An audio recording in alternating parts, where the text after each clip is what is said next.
UFO Landing and a Meeting with Eisenhower by Charles Lear.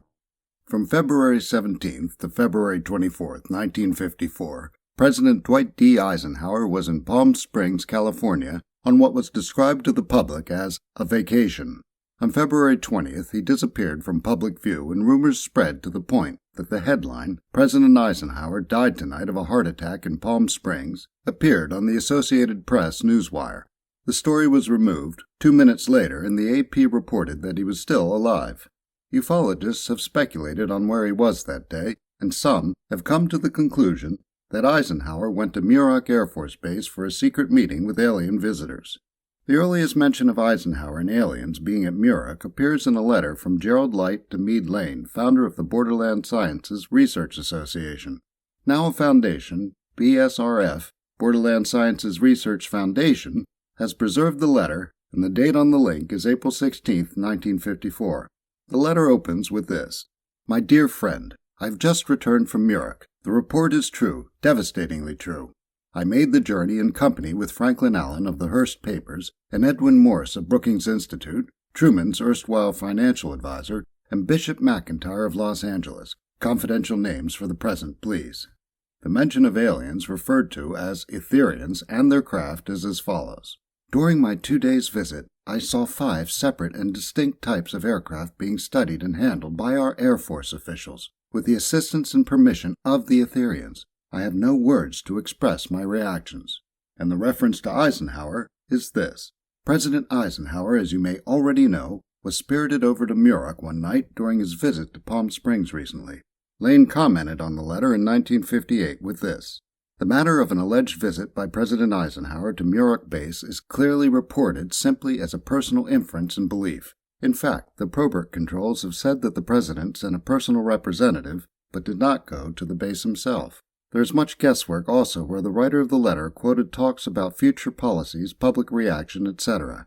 He is not a prophet, and I quote him only for the interest of the Muroc affair, concerning which I still get many inquiries. The Probert controls were the entity's BSRA member, Mark Probert, channeled as a transmedium. He is referred to as the telegnostic from San Diego on the BSRF website." Michael Salla explored the matter in a research study, published on the Exopolitics website on January 28, 2004.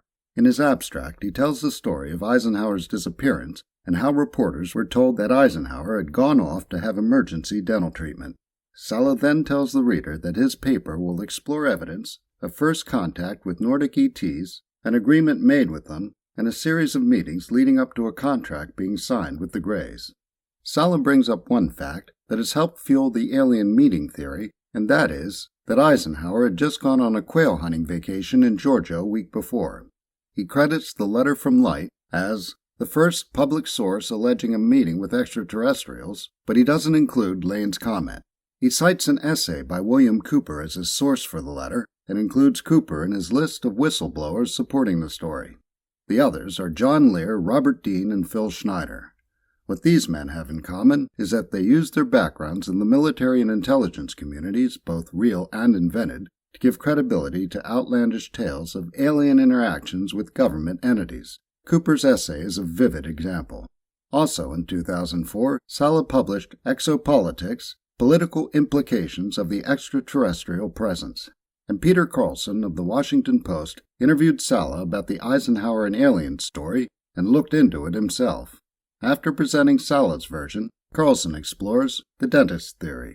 Carlson talked with Eisenhower library archivist Herb Pankratz, a specialist in transportation-related archival matters.